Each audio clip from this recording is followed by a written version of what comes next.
Estamos começando a nossa quarta aula do telecurso de Introdução à Ciência Política. Estamos estudando as instituições políticas. Já vimos Estado, vimos governo na sua forma presidencialista. E hoje vamos estudar o parlamentarismo, não é isso, professor? Exatamente. O parlamentarismo é um sistema de governo encontrado em regimes democráticos de algumas monarquias ou repúblicas. No parlamentarismo, há um chefe de Estado e um chefe de governo. O chefe de Estado pode ser o rei ou o presidente. O chefe de governo é o premier ou o primeiro-ministro, escolhido pelo parlamento.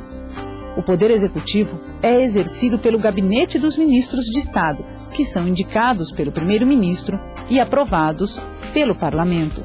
Exemplo de parlamentarismo numa monarquia é a Inglaterra, e exemplo de parlamentarismo numa república é a Itália. Há várias modalidades de parlamentarismo. Quais são essas modalidades? Eles não se distinguem no seu aspecto formal, mas se distinguem no seu aspecto funcional. Por exemplo, o parlamentarismo, o sistema parlamentarista mais antigo do mundo é o parlamentarismo inglês, né, que tem mais de 700 anos. Qual é a diferença entre o parlamentarismo inglês clássico, que é a origem dos demais parlamentarismos, dos outros, que não são o parlamentarismo inglês? Já tínhamos visto na última aula que a diferença entre parlamentarismo e presidencialismo é a circunstância de que o poder executivo é representado por um conselho de ministros e não por um presidente da República, presidido por um primeiro-ministro, que é escolhido pela maioria parlamentar. Ora, a maioria parlamentar significa a metade do parlamento mais um. Na Inglaterra é diferente. O executivo é produto do partido que tem a maior representação na Câmara dos Comuns, o equivalente à nossa Câmara dos Deputados. Não importa que seja metade mais um, porque mesmo que ele tenha só 40% ou 38% das cadeiras do parlamento, os demais partidos não se coligam contra este para assumir o governo. Por que razão? Porque essa assunção do governo é automática. O líder da bancada parlamentarista na Câmara dos Comuns é automaticamente escolhido o primeiro-ministro. Ele vai à rainha, se apresenta e comunica que está constituindo o governo. Nos outros parlamentarismos, como é o caso da Alemanha, da Itália, da França, Portugal, etc., há uma diferença. Se eles não conseguem o partido, não há um partido majoritário que consiga metade mais um, eles têm que se coligar. E um bom exemplo disso é a Alemanha. Por que razão? A Alemanha, quando instituiu seu parlamentarismo, depois da aprovação da Constituição deles, que se chama Lei Fundamental de Bonn, de 1949, só havia 3 partidos no parlamento, um conservador, um liberal e um social-democrata. Nenhum dos dois conseguia maioria absoluta, então sempre se unia a um outro partido. Seria o parlamentarismo de coalizão, coisa que não existe na Inglaterra. Há, portanto, uma diferença entre esses parlamentarismos. Segundo lugar, no regime parlamentarista clássico, o chefe de Estado, não o chefe de governo, que é o presidente do Conselho de Ministros ou o primeiro-ministro, mas o chefe de Estado ou é um monarca, ou é um rei, um imperador, uma rainha, ou é o presidente da República. Nos regimes monárquicos é o rei ou a rainha. E nos regimes presidencialistas é o presidente da República. Ele é eleito de forma indireta pelo parlamento, escolhido para um mandato longo. Isso ocorre em todos os demais parlamentarismos. Esse presidente da República é eleito pelo parlamento, com exceção de 5 países que são parlamentaristas e o presidente da República é eleito de forma direta. É o caso da França, que ele é eleito de forma direta, há uma eleição do governo pelo parlamento, pela maioria parlamentar, e o presidente da República é eleito pelos mesmos eleitores que escolhem deputados e senadores. Portanto, o presidente da República é eleito de forma direta. É o caso da França. O segundo país foi a Áustria. O terceiro país foi Portugal. O quarto foi a Finlândia e o quinto a Irlanda. Esses 5 países têm um parlamentarismo diferente, porque o presidente da República é eleito por forma direta, como acabo de dizer. Então, daí porque, quando você me perguntou se íamos estudar o parlamentarismo, eu disse que íamos estudar os parlamentarismos. Há essas diferenças, portanto, conceituais. Além do mais, em alguns outros países há pequenos detalhes. Na Espanha, por exemplo, o chefe do executivo, que é o partido que tem maioria, ou partidos que têm maioria no parlamento, não se chama primeiro-ministro nem presidente do Conselho de Ministros, chama-se presidente do governo, presidente do governo. Nos demais países se chama primeiro-ministro ou presidente do Conselho de Ministros. Então veja que há pequenas diferenças entre os diversos parlamentarismos. Professor, mas fica às vezes uma sensação de que nos países parlamentaristas, onde há monarquia, o rei é muito mais uma figura decorativa. Isso é real? Isso se reflete nas decisões daquele país? Porque o que se vê, inclusive nos noticiários do dia a dia, o primeiro-ministro sempre é o poder decisório, o poder, digamos, coercitivo, né, o grande poder do país. E os reis, na Inglaterra, a rainha, é sempre uma figura um pouco decorativa, só aparece nas solenidades. Isso acontece mesmo ou é uma impressão da gente? Acontece mesmo. Né? Daí a divisão no parlamentarismo, que não existe no presidencialismo, entre Estado e governo. No regime parlamentar, no regime parlamentarista, há um chefe de Estado e um chefe de governo. Quem governa é o chefe de governo. O chefe de Estado não governa. Ele exerce funções cerimoniais. Né? Quando há uma visita de chefe de Estado, quem recebe o presidente que está visitando na Inglaterra é a rainha. Quando não é uma visita de Estado, que eles chamam de visita de Estado, né? Quem recebe é o primeiro-ministro. Além disso, eles têm, além dessa função de representar o Estado e não o governo, eles têm outras funções cerimoniais. Por exemplo, são eles que recebem as credenciais dos embaixadores. Por quê? Porque os embaixadores dos outros países são acreditados junto àquele Estado e não junto àquele governo. Então, quem recebe é o chefe de Estado. Além do mais, há uma outra função que não é tão cerimonial assim, que o chefe de Estado exerce titular do comando das Forças Armadas. Por isso é que os príncipes, herdeiros, etc., têm que cumprir uma missão profissional. Eles vão se formar nas academias militares para, quando chegarem ao poder, eles terem condições de conhecer toda a tática, a técnica militar, etc., para que, num estado de beligerância, de guerra, de conflito, o chefe de Estado sempre é ouvido. Né? Durante a Segunda Guerra Mundial, por exemplo, o rei da Inglaterra, Jorge VI, o governo recomendou que ele saísse de Londres, porque Londres estava sendo bombardeada pelos alemães, e ele se recusou a sair. Permaneceu para dar exemplo ao seu povo. Então veja que é uma função cerimonial, mas há também uma função que se diria de liderança que exerce sobre as pessoas. Por isso ele tem maior ou menor legitimidade de acordo com como as suas funções são bem ou mal exercidas. Essa é a diferença fundamental. Sob a ótica social, é correto afirmar que o parlamentarismo ele é uma forma de governo que proporciona um desenvolvimento socioeconômico mais justo, mais equilibrado, ou não tem essa vantagem administrativa? Não. Aí nós temos que separar política de economia e política social. A política de governo de política social. Né? O governo pode ter uma política econômica, uma política social, uma política educacional, etc.,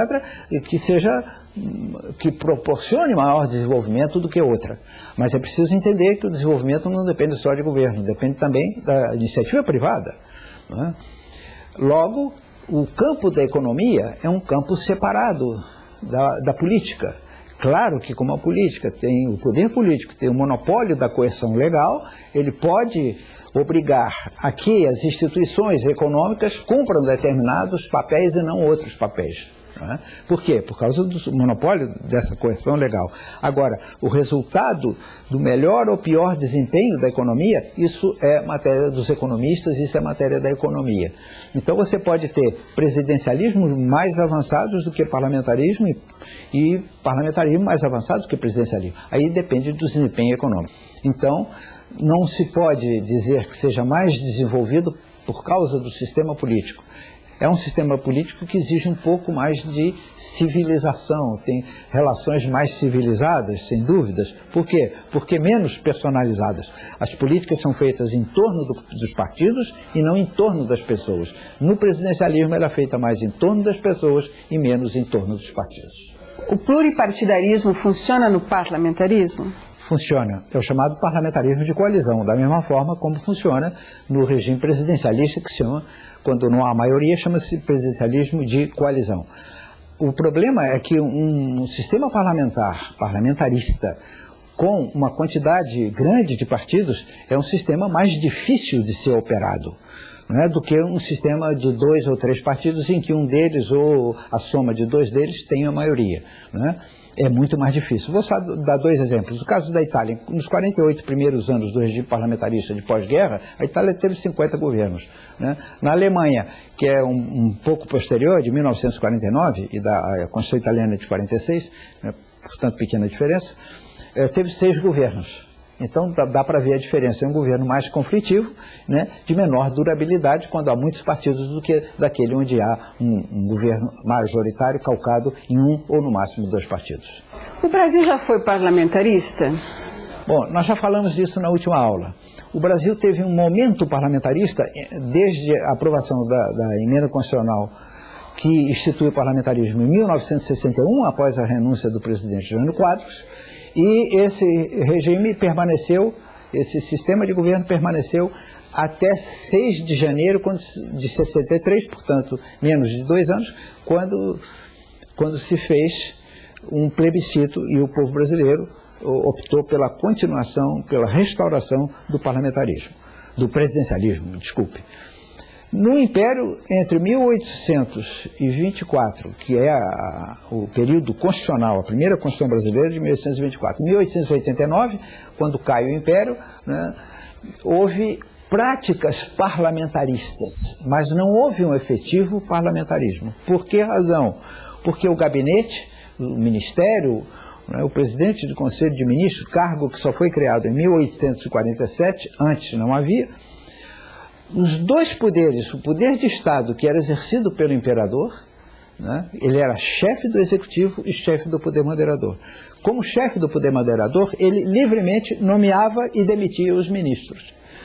Então, isso não é parlamentarismo, porque no parlamentarismo é preciso que a maioria parlamentar é quem escolhe o governo. E aí era o monarca, o Pedro I, o Pedro II, a regência, que escolhia os governantes, os membros do gabinete que governavam o país, né? Então, poderíamos dizer, quando muito, é um semi-parlamentarismo, mas nunca parlamentarismo nos modos clássicos. O senhor acredita que a população brasileira se adaptaria a um sistema parlamentarista? Sem dúvida, eu acho que sim. Porque até a democracia para nós ainda é recente, o exercício dela, a prática sobre o aspecto social da população, a gente ainda está gatinhando nessa coisa da democracia. Será que um sistema parlamentarista viria a nos auxiliar de alguma forma sobre o aspecto governo brasileiro? Bom, quando você fala em democracia, que a democracia é jovem, não é jovem só no Brasil, ela é jovem no mundo inteiro. Vou só dar um exemplo a você. Só se universalizou o direito de voto, só se concedeu o direito de voto a todos os cidadãos, homens, com uma renda determinada, em primeiro lugar na França em 1848, portanto tem pouco mais de 150 anos. Mas a concessão do direito de voto à mulher é, na maioria dos países, em grande parte dos países, a partir da Segunda Guerra Mundial. Um país como a França, que é a pátria da liberdade, da igualdade, da fraternidade, só concedeu o direito de voto à mulher em 1945, no fim da Segunda Guerra. Acaba de completar 60 anos. No Brasil, por exemplo, se concedeu o direito de voto à mulher em 1932. Mas na primeira eleição, realizaram-se uma eleição para a Assembleia Constituinte, uma eleição em 1935 para a legislatura ordinária, né? Esse direito de voto em favor da mulher não foi exercido. E nós somos, sobre essa matéria, sobre esse aspecto, um dos países mais atrasados do mundo, porque a participação da mulher não é proporcional à sua presença no parlamento, no governo, etc. Nós só vimos até a ministra do Supremo há pouco tempo. Nós só tivemos senadoras e governadoras no fim do século XX, Então, sob esse aspecto, nós somos muito atrasados. Mas é preciso lembrar, como dizia o professor Adam Chomsky, esse extraordinário mestre, que a última invenção da democracia foi o voto. E o voto só tem 200 anos. Pode parecer muito, mas para um país é muito pouco. Para a história da humanidade... Menos ainda. Menos ainda. E os nossos personagens, normalmente fazemos um personagem a cada aula. Hoje temos 2 personagens, Santo Agostinho e São Tomás de Aquino.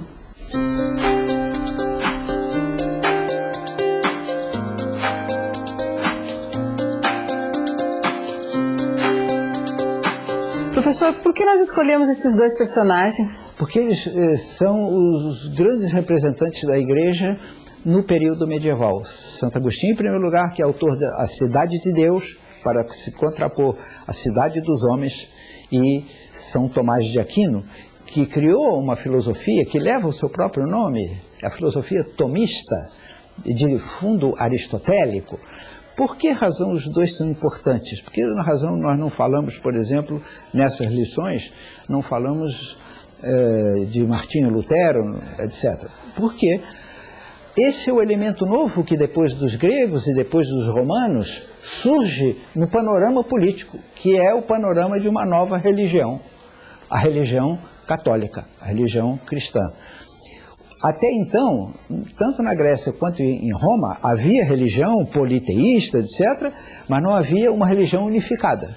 Então não havia contraposição entre o Estado e a religião, porque a religião oficial era a religião do Estado e era a religião da população. Quando surge a Igreja, que é um poder unificado com grande adesão, etc., um crescimento extraordinário, tem mais de 2000 anos, né? No mundo ocidental todo é, em sua maioria, cristão, embora dividido entre católicos, protestantes, anglicanos, etc., mas a origem é a mesma, houve necessidade de se estabelecer uma divisão entre o quê? Entre a revelação, que é a religião, e a razão.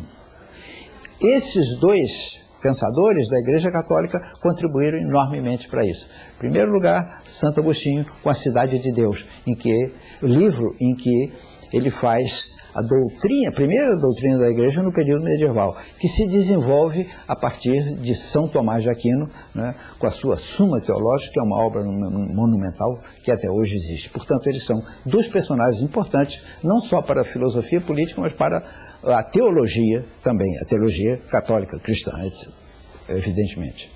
Professor, para encerrar nossa aulinha de hoje, o que mais que a gente o que tem que ficar na nossa mente aí sobre o parlamentarismo? Que o parlamentarismo é apenas um regime de governo diferente do presidencialismo. Mas ambos têm a mesma finalidade. É o quê? Governar bem, em segundo lugar. Né? Em terceiro lugar, governar propiciando o desenvolvimento, a prosperidade e o progresso de cada um dos povos que são governados e que constituem estados no mundo contemporâneo. E agora as nossas dicas para você continuar estudando.